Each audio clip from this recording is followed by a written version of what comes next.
I do believe that there is a steady type of, or like a firm type of support for prominent musicians that, have spent years building their profile.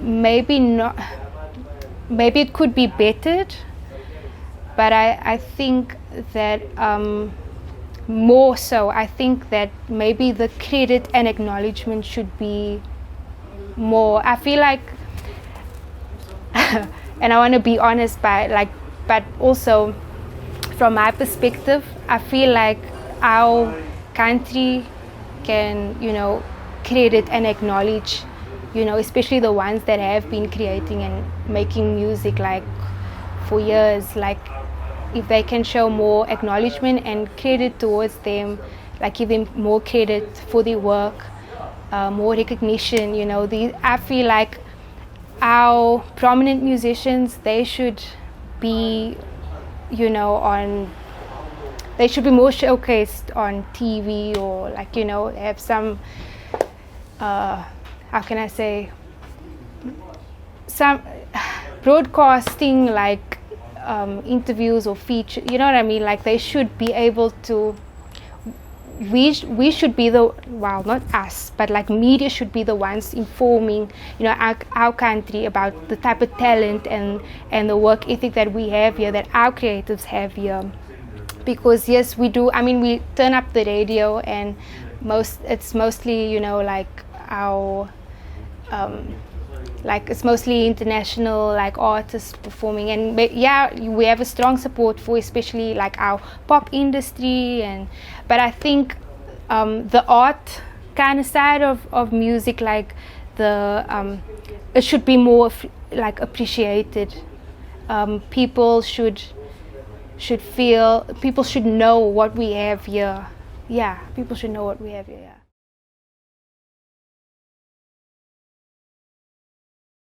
Look, I think Abdullah Ibrahim said this, like he said, let your music work for you. And music is so large, it's not just the performance sector, there are other avenues like to get into, and I mean there's money, there is money, like, well, let me say rather, like money and funding, income and funding, there we go.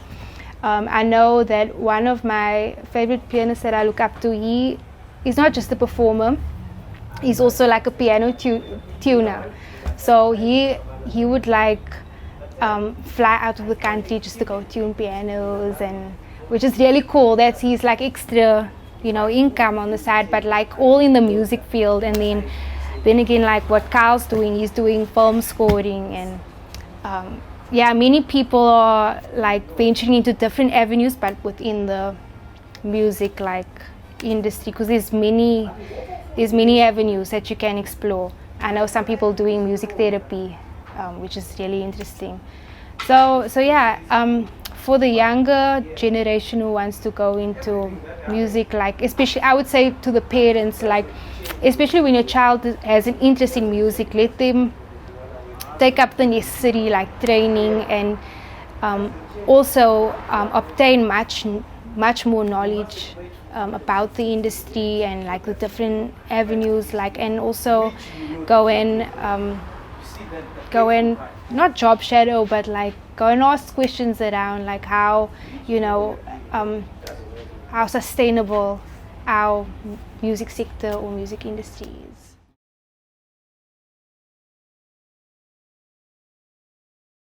The pianist that I really like, I listen to almost every single day, he goes by the name of Cloete. He's amazing. I wish, at some point like that was, that's the level that I would maybe reach that level, but I have to, as a musician, especially as a performer, I have to always accept that I'll always be Kirsten and not, like someone else.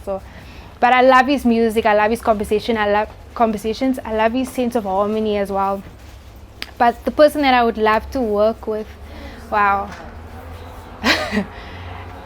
This is funny because like when I was younger, I had like a list of people that I would like love to like work with and stuff. Now when I'm older, I'm just like, where's that list? I don't have that list, but like I would work with any individual who's interested and who sees value, you know, in exploring within the music and who wants to work with me. And like for me, like literally any individual who is as passionate and inspired by music as I am and wants to venture further.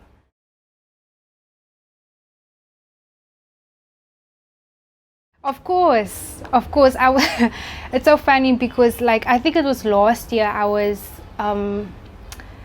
in some bookshop and then I discovered this like native book like based on like Bushmen and Khoi and San and like and some concepts like based on their musical like traditions and practices, and I wanted that book so much, but it was kind of pricey, so I couldn't take it home and, you know, like kind of just like write down like concepts, you know, like musical, you know, concepts that was in that book, so that I can maybe, you know, analyze it and maybe create, you know, a like around, you know, their concept. But I think, no, not this year, last year I would go on YouTube and I would like just go through like documentaries like of the Khoi and the San, and like their singing and like the musical traditions are, for me, it's something that I still want to like work around and try to, you know, kind of create around one day, because it's hard, but it's something I want to still do. I'm very interested in native traditions and cultures. They're so musical. Like when you watch those documentaries, they are so musical. I, as a girl of, as an ethnic colored girl, like I'm still not maybe as to clear like my, you know, ancestral like origins, but I know for a fact that like, you know, somewhere down the line, like the Khoi and the San is part of my, you know, my heritage, and I've accepted that for a very long time because it's something I've always wanted to delve deeper into. And yeah, now that I'm a musician, like I do have plans of, you know, kind of, you know, going more into the, you know, the culture and the traditions, like the musical practices and how they make music, and especially like the musical instruments. Like I would love to, you know, go a bit deeper into that, and also carry a sense of, you know, of my heritage with me as well.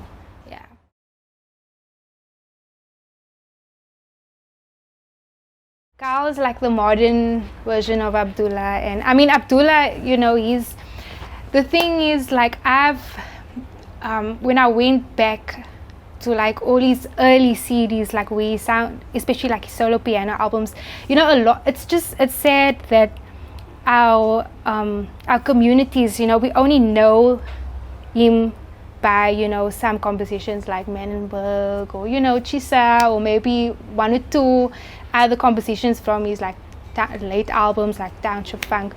But I feel like everyone needs to go back to that early albums, like where, you know, he's playing solo piano, the albums where he sounds like, I don't even know, Thelonious Monk, like where he's just like, yo, it's amazing. Like when I went to his early albums, I appreciated him more, and I felt kind of guilty for appreciating him more by listening to his earlier albums, because you know, but I also don't kind of, I don't know, I would blame myself, but I think, like I said, you know, like the communities, like, and society, they only know perhaps, you know, from his latest work. But after digging up his early work, especially his collaboration with the Ikaya band, I mean, that is, I think maybe that's the band he, you know, curated, and most of his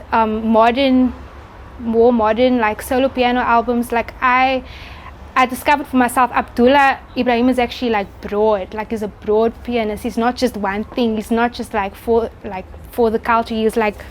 He's so broad, like playing capacity wise, and there's even more that I want to dig up and learn and just sit with his earlier albums. So yeah.